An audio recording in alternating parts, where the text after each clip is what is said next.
बिस्मिल्लाहिर्रहमानिर्रहीम अस्सलाम वालेकुम। उम्मीद है आप लोग सब ठीक-ठाक होंगे। तो कल की वीडियो में हम लोगों ने पार्ट 1 में डिस्कस किए थे फर्स्ट से लेकर 40 तक जो एमसीक्यूज़ थे वो हम लोगों ने कल डिस्कस किए थे। अगर किसी ने वो देखने हैं तो डिस्क्रिप्शन में मैं लिंक दे दूँगा, आप लोग वहाँ से जाके वो वॉच कर सकते हैं।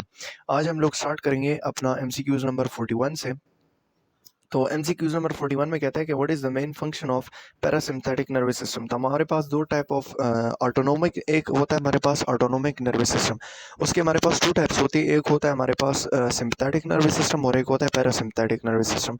हमारे पास जो सिम्पैथिक नर्वस सिस्टम होता है वो हमें डेंजर से आगाही देता है, और पैरासिम्पैथिक हमारे पास फ्लाइट और फाइट मोशन करता है, मतलब उसको डेंजर जब हमारे पास ख़त्म हो जाता है तो उसके बाद हमारे पास पैरासिम्पैथिक सिस्टम नर्वस सिस्टम काम करता है।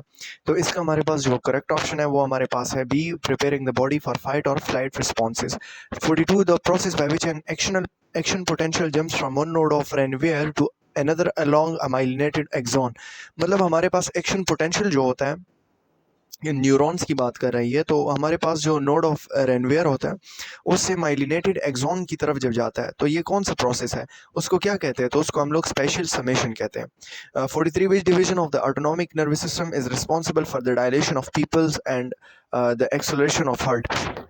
तो ये मैंने आपको अभी बताया कि सिंपैथेटिक नर्वस सिस्टम हमारे पास क्या करता है, डेंजर के वक्त हमारे पास प्यूपल्स जो हमारे आंखों के दरमियान ये जो काले प्यूपल्स हैं, ये हमारे पास डायलेट हो जाते हैं, खुल जाते हैं, और हमारा जो हार्ट रेट होता है वो इंक्रीज हो जाता है। तो इसको हम लोग सिंपैथेटिक नर्वस सिस्टम कह सकते हैं।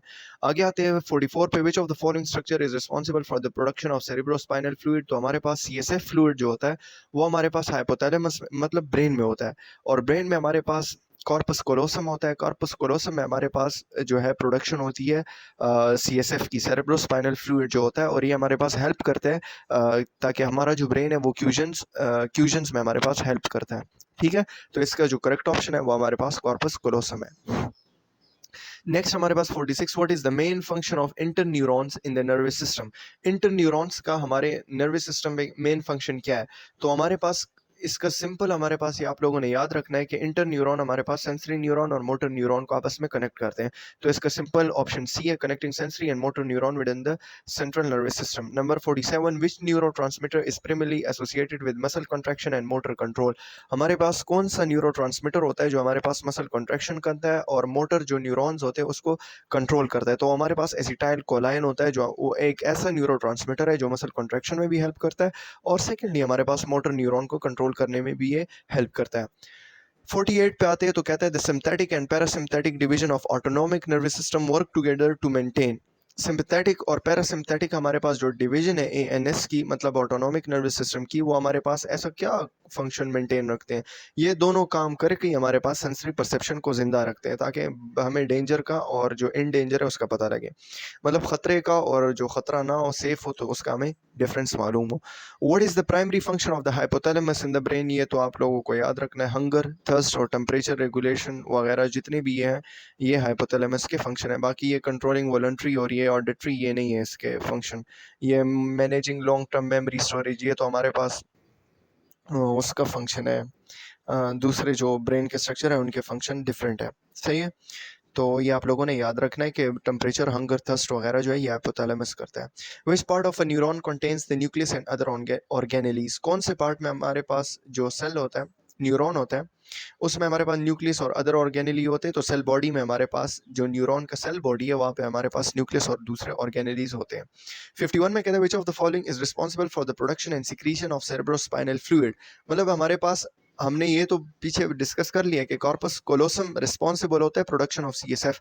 ये कह रहे सिक्रीशन में कौन सा रिस्पॉन्सिबल? तो ये कोरॉइड प्लेक्सिस जो मूवमेंट्स होती है ना, कोरॉइड प्लेक्सिस हमारे पास मूवमेंट्स हैं, इन मूवमेंट्स के थ्रू ही हमारे पास सीएसएफ की सिक्रीशन होती है।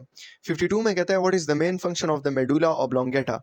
कहता है मेडुला ऑब्लोंगेटा का मेन फंक्शन क्या है? तो मेन फंक्शन हमारे पास मेडुला ऑब्लोंगेटा का है ब्रीथिंग, मतलब हम लोग जो सांस ले रहे हैं, ठीक है। बाकी हार्ट रेट को भी कंट्रोल करता है ये, मतलब ये रिस्पॉन्सिबल होता है इनको कंट्रोल करने में, इनके फंक्शन में को करने में हेल्प करता है ये। सेकेंडली हमारे पास आप लोगों को ये पता होना चाहिए कि ब्रीथिंग जो हमारे पास नॉर्मल वॉल्यूम है जिसे हम 500 ml कहते हैं, टाइडल वॉल्यूम भी इसको कह सकते हैं, वो ये सब कंट्रोल करता है मेडुला ऑब्लोंगेटा। 53 में कहता है विच of the following is an inhibitory neurotransmitter in the central nervous system. Central nervous system में हमारे पास इनहिबिटरी न्यूरोट्रांसमीटर कौन सा होता है, तो वो हमारे पास गैबा होता है, ठीक है। 54 the part of the brain that is responsible for higher cognitive functions such as thinking and decision making is called as, वो part हमारे पास जो हमारे पास thinking में help करता है, मतलब हम जब सोचते हैं ना तो उस टाइम पे हमारे पास जो, और डिसीजन जब हम लोग लेते हैं कोई भी, तो उस टाइम हमारे पास कौन सा पार्ट ब्रेन का जो काम करता है और जो इसको डिसीजन मेकिंग में और थिंकिंग में हमारी हेल्प करता है, तो वो सेरिब्रम है। मैं बार बार बता चुका हूँ ऊपर फर्स्ट पार्ट में मैंने एक्सप्लेन किया इन चीज़ों को, ये हमारे पास largest part of the brain भी है। What is the function of the amygdala in the brain? Amygdala का हमारे पास ब्रेन में क्या फंक्शन है? ये आपके केमिकल नर्वस कोऑर्डिनेशन का चैप्टर है, उसमें से ये सिंपल हम लोगों ने उठाया है, उसका स्टेटमेंट उठाया है। तो एमिगडाला हमारे पास इसका फंक्शन ये होता है कि आपके जो इमोशंस वगैरह होते हैं उनको प्रोसेस करना, आपके डर, खौफ, गुस्सा और इन चीज़ों को एमिगडाला कंट्रोल करता है, और ये एक ऐसा पार्ट है जो आपके इमोशंस, फियर एंड एग्रेशन को कंट्रोल करता है। अच्छा, सबसे पहले कहता है who is credited with the invention of the microscope which led to the discovery of cell. मतलब किसने सबसे पहले माइक्रोस्कोप की को इन्वेंट किया और फिर उसने सेल की डिस्कवरी की। वैसे तो जो हमारे पास सिंपल माइक्रोस्कोप था वो सबसे पहले एंटी वैन ल्यूवेन्युक ने डिस्कवर किया था, लेकिन जो सेल की डिस्कवरी की बात अगर हम करें तो फिर हम लोगों के पास करेक्ट ऑप्शन रॉबर्ट हुक आता है। वैसे अगर हम करें कि फर्स्ट इन्वेंशन ऑफ माइक्रोस्कोप, तो वो हमारे पास एंटोनी वैन लेवेन्युक ने किया था बी, लेकिन इधर बात ये कर रहे कि लेड टू, ये बात कर रहे द डिस्कवरी ऑफ सेल, तो वो रॉबर्ट हुक ने किया था। Which year were cell first observe under a microscope? मतलब माइक्रोस्कोप के अंडर हमारे पास सेल सबसे पहले कब हुआ था, तो वो 1674 में ऑब्जर्व किया गया था। The term cell was coined by, तो सेल का जो टर्म था ये हमारे पास रॉबर्ट हुक ने कॉइंड किया था, और उसने सेल का जो सिंपल वो सेलुला सिंगुलर था, उससे फिर इसने सेल को मतलब टर्म किया। The cell theory which states that all living organisms are composed of cells was formulated by, मतलब जो सेल थ्योरी थी हमारे पास जिसके मुताबिक जितने भी ऑर्गेनिज्म हैं वो मतलब सेल से बने, ये कौन से साइंटिस्ट ने? तो ये हमारे पास 3 साइंटिस्ट थे, मैथियस स्लाइडन एंड थियोडर श्वान। ये 3 साइंटिस्ट हमारे पास, इन्होंने सेल थ्योरी दी थी, इसको हम लोग मॉडर्न थ्योरी भी कह सकते हैं। 60 में कहता है discovery of the nucleus within the cell was made by, discovery of nucleus, cell के अंदर जो न्यूक्लियस है उसकी डिस्कवरी किसने की थी, तो वो रॉबर्ट ब्राउन ने की थी। Enzymes are classified as, enzymes हमारे पास इन नेचर प्रोटीन्स होते हैं। 62 the region of an enzyme where the substrate binds is called the dash, वो कौन सा रीजन है जहाँ पर एंजाइम सबस्ट्रेट्स को बिंड करता है, तो वो हमारे पास एक्टिव साइट होता है। Enzyme catalyse chemical reaction by, enzyme अपना रिएक्शन कब कैटेलाइज करता है? वो तब करता है जब हमारे पास वो डिक्रीज करता है एक्टिवेशन एनर्जी को, तो इसका हमारे पास करेक्ट ऑप्शन बी है, decreasing the activation energy. What is the term of are the substance on which an enzyme act, enzyme कौन से सब्सटेंस पे एक्ट करता है और जिस पर एक्ट करता है उसके लिए हम कौन सा टर्म यूज करते हैं, तो उसका नाम है substrate. The activity of enzyme can be influenced by factors such as temperature, pH and what, हमारे पास एंजाइम की एक्टिविटी जो होती है वो हमारे पास टेम्परेचर से वो होती है, उसमें अमल दखल आता है, पीएच से आता है और किस चीज़ से आता है, तो वो हमारे पास कंसंट्रेशन ऑफ रिएक्टेंट्स पे भी हमारे पास बेस करता है इसकी इन्फ्लुएंसी। 66 में कहता है competitive inhibitor binds to the dash of an enzyme, ये आपने एक और पॉइंट यहाँ पे याद रखना है कि कम्पिटिटिव इनहिबिटर हमारे पास एक्टिव साइट पे बिंड होते हैं, जो कि नॉन कम्पिटिटिव इनहिबिटर होते हैं वो हमारे पास एक्टिव साइट पे नहीं होते, वो अदर देन एक्टिव साइट हमारे पास वहाँ पर बिंड होते हैं। 67 which of the following is not mechanism of enzyme regulation, तो ये फर्स्ट 3 तो तीनों ही एंजाइम रेगुलेशन के मैकेनिज्म है, एलोस्टेरिक रेगुलेशन, कम्पिटिटिव और फीडबैक। ग्लाइकोलाइसिस तो एक और ही फिनोमेना है, ग्लाइकोलाइसिस तो ग्लाइकोजन का ब्रेकडाउन है, तो ये हमारे पास मैकेनिज्म नहीं है एंजाइम का। Enzyme can be denatured by, मतलब एंजाइम को हम लोग तोड़ सकते हैं किस की मदद से? अगर हम टेम्परेचर को इंक्रीज करेंगे तो हमारे पास एंजाइम डीनेचर हो जाएगा। एक और ये इंपॉर्टेंट एमसीक्यूज यहाँ पर 69, द मैकेलिस मेंटन 2 साइंटिस्ट थे, उन्होंने एक इक्वेशन दी थी और इस इक्वेशन के बिना पर वो किस चीज को एक्सप्लेन कर रहे थे? वो लोग 2 चीजों को ले रहे थे, एक तो रेट ऑफ रिएक्शन को ले रहे थे और एक सबस्ट्रेट कंसंट्रेशन को। तो इसमें हमारे पास ऑप्शन बी जो है substrate concentration and reaction rate, ये हमारे पास करेक्ट ऑप्शन है। Which of the following is not a characteristics of enzyme, enzyme की कौन सा कैरेक्टरिस्टिक्स नहीं है, मतलब कौन सी खसूसियत नहीं है इसकी? दे आर हाईली स्पेसिफिक, बिल्कुल ये भी है। दे कैन बी रीयूज, बिल्कुल ये भी है, इसके कैरेक्टर्स में से आता है ये। They can catalyse both forward and reverse, ये भी है। दे आर कंज्यूम, एंजाइम किसी भी रिएक्शन में याद रख के वो कंज्यूम नहीं होते, तो इसलिए बी जो है वो हमारे पास करेक्टर नहीं है एंजाइम का। What is the main energy currency of the cell, cell की मेन एनर्जी ये सबको पता होगा एटीपी है। During glycolysis glucose is converted into, glycolysis में हमारे पास ग्लूकोज किस चीज में कन्वर्ट होता है? वो हमारे पास पायरुवेट में कन्वर्ट होता है। और हमारे पास जब एब्सेंट, ये प्रेजेंस की बात कर रहे हैं, जब ऑक्सीजन प्रेजेंट होगा तो ग्लाइकोलाइसिस में हमारे पास ग्लूकोज पायरुवेट में कन्वर्ट होगा, और जब हमारे पास एब्सेंस ऑफ ऑक्सीजन होगा तो उस प्रोसेस को हम लोग कहेंगे फर्मेंटेशन। सही है। Which molecule 74 which molecule is the final electron acceptor in aerobic respiration? Aerobic respiration में हमारे पास final electron acceptor कौन सा है? तो वो हमारे पास water है। In cellular respiration, the majority of ATP is produced during cellular respiration में हमारे पास majority of ATP जब बनता है तो वो हमारे पास ETC में बनता है। इलेक्ट्रॉन ट्रांसपोर्ट चेन में हमारे पास majority, ये पॉइंट्स याद रखें कि ग्लाइकोलाइसिस में ग्लूकोज किस में कन्वर्ट होता है? पायरुवेट में कन्वर्ट होता है। एब्सेंस ऑफ ऑक्सीजन को हम लोग कहते हैं फर्मेंटेशन। फाइनल एक्सेप्टर जो है हमारे पास एरोबिक रिस्पायरेशन में वो H2O है, वाटर है। सेलुलर रिस्पायरेशन में ATP हमारे पास बहुत ज़्यादा तब होते हैं जब हमारे पास इलेक्ट्रॉन ट्रांसपोर्ट चेन में रिएक्शन चल रहा होता है। The process of breaking down fatty into acetyl coenzyme A is called, इसको हम लोग बीटा ऑक्सीडेशन कहते हैं। ये आपने ये एमसीक्यूज भी याद रखना है कि जब भी हमारे पास fatty acid acetyl coenzyme A में कन्वर्ट होगा तो हमारे पास ये बीटा ऑक्सीडेशन कहलाएगी। The enzyme responsible for the synthesis of ATP in oxidative phosphorylation is called, मतलब हमारे पास वो कौन सा एंजाइम है जो रिस्पॉन्सिबल है कि एटीपी की सिंथेसिस करे और ऑक्सीडेटिव फॉस्फोराइलेशन में, तो हमारे पास एटीपी सिंथेटेज होता है। ठीक है, तो इसमें एक करेक्ट है। 78 which of the following molecule carries high energy electrons to the electron transport chain, वो कौन सा मॉलिक्यूल है जो हमारे पास हाई एनर्जी इलेक्ट्रॉन होता है और वो हमारे पास मूव करता है इलेक्ट्रॉन ट्रांसपोर्ट चेन में, तो वो हमारे पास NADH है। ये बहुत इंपॉर्टेंट पॉइंट है related to your bioenergetic and biomolecules, तो ये आपने याद रखने हैं। The process of converting light into chemical energy in plant is called, light energy को केमिकल एनर्जी में प्लांट में जो कन्वर्ट करते हैं उसको हम लोग कहते हैं photosynthesis. Light dependent reaction of photosynthesis occur in the, light dependent reaction जो हमारे पास होता है फोटोसिंथेसिस में वो कहाँ पर होता है? प्लांट में, तो वो प्लांट के क्लोरोप्लास्ट के पार्ट में होता है। 81 में the oxygen release during photosynthesis come from, जो ऑक्सीजन हमारे पास रिलीज होती है फोटोसिंथेसिस में तो वो कहाँ से आती है? वो हमारे पास दरअसल में H2O से आती है और फिर वो कन्वर्ट हो जाती है CO2 में और CO2 हमारे पास प्लांट से रिलीज हो जाता है। तो ऑक्सीजन हमारे पास जो फोटोसिंथेसिस में होता है वो हमारे पास H2O से आता है। विच of the following is not a product of the light independent reaction of photosynthesis, मतलब लाइट इंडिपेंडेंट रिएक्शन का प्रोडक्ट कौन सा नहीं है? तो हमारे पास ग्लूकोज जो है ये हमारे पास इसका प्रोडक्ट नहीं है, क्योंकि ग्लूकोज तो अलग ही चीज़ है। ग्लूकोज तो ह्यूमन बॉडी की बात कर रहे हैं हम लोग, और ATP NADPH और ये ऑक्सीजन ये भी ह्यूमन की बात कर रहे हैं, लेकिन लाइट इंडिपेंडेंट की बात कर रहे हो, ये हमारे पास लाइट डिपेंडेंट में आते हैं। 83 in the process of chemiosmosis the movement of proton is coupled to the synthesis of, हमारे पास जो कीमोस्मोसिस का प्रोसेस है जिसमें हमारे पास प्रोटॉन कपल्ड हो जाते हैं, तो वो हमारे पास किस चीज़ की सिंथेसिस करते हैं? तो वो हमारे पास ATP की सिंथेसिस करते हैं। 84 the process of converting nitrogen gas into ammonia, nitrogen gas को अमोनिया में कन्वर्ट करने का जो प्रोसेस है उसको हम लोग नाइट्रोजन फिक्सेशन कहते हैं। Nitrogen fixation is the process by which ammonia और nitrogen gas is converted into ammonia. 85 which of the following is not a step in the Calvin cycle, Calvin cycle का कौन सा स्टेप नहीं है? तो reduction, regeneration, photo respiration, ये तीनों है। कार्बन फिक्सेशन इसका नहीं है स्टेप। ठीक है, आगे आते हैं हम लोग अपने MCQs नंबर 86 की तरफ। 86 की तरफ आते हैं, तो 86 में हमारे पास कहते हैं विच of the following molecule is not directly involve in oxidative phosphorylation during cellular respiration, मतलब हमारे पास वो कौन सा मॉलिक्यूल है जो डायरेक्टली इन्वॉल्व नहीं होता ऑक्सीडेटिव फॉस्फोराइलेशन में। ठीक है, वो उसके बारे में, मॉलिक्यूल के बारे में हमसे पूछ रहा है। तो इसमें हमारे पास D करेक्ट है।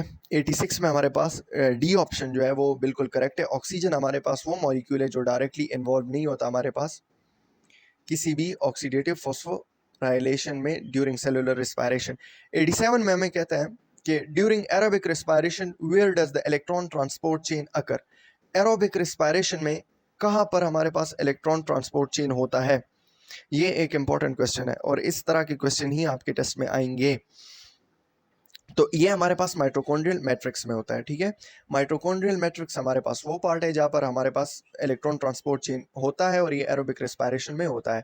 88 में हमसे पूछता है कि विच of the following is the correct sequence of stages in cellular respiration, cellular respiration में हमारे पास करेक्ट सीक्वेंस कौन सी है इसमें?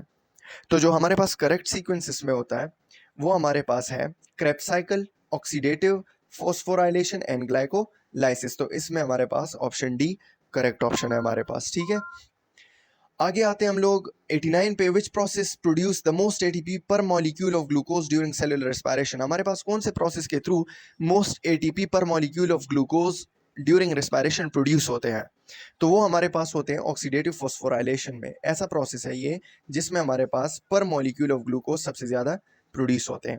90 में आते हैं तो 90 में कहता है what is the primary function of NADPH in photosynthesis. Photosynthesis में NADPH का प्राइमरी फंक्शन क्या है? तो वो हमारे पास है fixing carbon dioxide. Carbon dioxide को फिक्स करना हमारे पास प्राइमरी फंक्शन ऑफ NADPH है और फोटोसिंथेसिस में।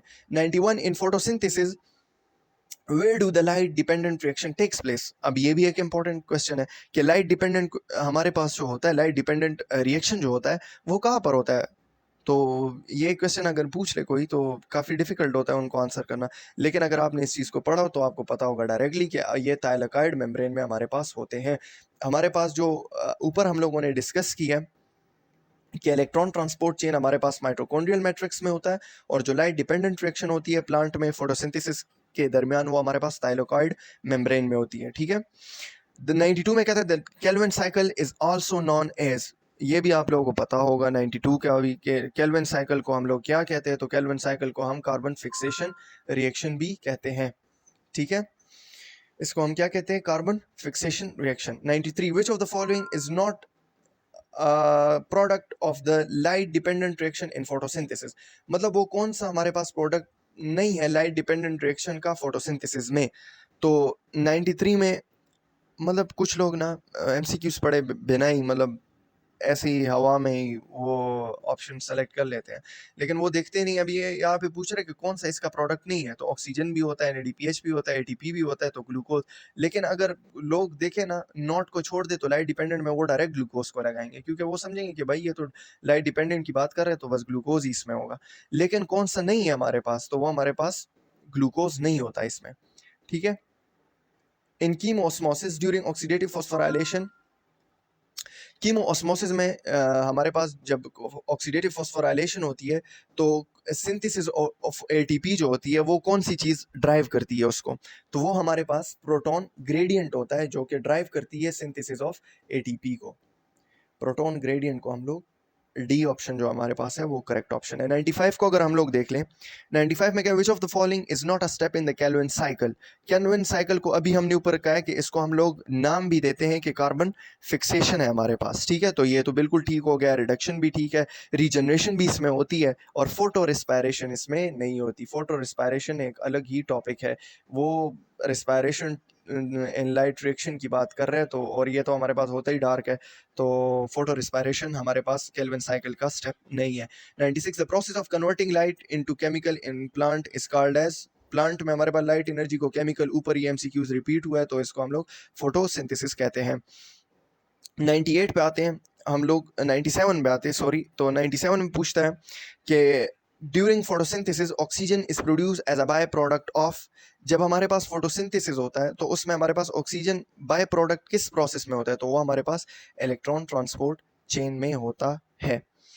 98 पे आते हैं हम लोग, तो 98 पे कहता है कि इन anaerobic respiration the final electron acceptor is. Anaerobic respiration में हमारे पास जो फाइनल इलेक्ट्रॉन एक्सेप्टर होता है तो वो हमारे पास होता है इनऑर्गेनिक मॉलिक्यूल। ऑक्सीजन के अलावा जितने भी इनऑर्गेनिक मॉलिक्यूल्स है तो वो हमारे पास फाइनल एक्सेप्टर होते हैं। ठीक है। 99 में आते हैं, तो 99 में कहते हैं विच of the following is not a part of ATP synthase. मतलब हमारे पास ATP सिंथेज का पार्ट कौन सा नहीं है? तो लैक्टेट डिहाइड्रोजिनेज नहीं है। अब जो मैं ये बता रहा हूँ ना, तो जो नहीं है उसको छोड़ के ये आपने ये 3 याद करने हैं कि स्टेटर भी होता है, रोटर भी होता है और कैटालिटिक नोब भी होता है। इसमें सिर्फ होता कौन सा नहीं है? वो लैक्टेट डिहाइड्रोजिनेज है। अब हो सकता है आपसे MCQs में से पूछ ले कि विच of the following is a part of ATP synthase, तो आपको कोई और ऑप्शन दे दे, उन तीनों में से एक ऑप्शन दे दे, तो आपको इस तरह कंफ्यूज कर सकते हैं वो लोग। तो आपने देखना है और पढ़ना है इस चीज़ को। 100 में the process of converting light energy into chemical energy is carried out by, ये भी अगेन मतलब रिपीट हुआ है, और इसका जो हमारे पास करेक्ट ऑप्शन है वो तो हमारे पास फोटोसिंथेसिस है, लेकिन यहाँ पर हम लोग क्लोरोप्लास्ट लगाएंगे, क्योंकि क्लोरोप्लास्ट ही वो पार्ट है प्लांट का जो हमारे पास लाइट एनर्जी को केमिकल एनर्जी में कन्वर्ट करता है। और ये थी आज की वीडियो। उम्मीद है आप लोगों को काफ़ी हेल्प मिला होगा इन MCQ से, तो होपफुली आप लोग इस चीज़ को देखेंगे, और शुक्रिया।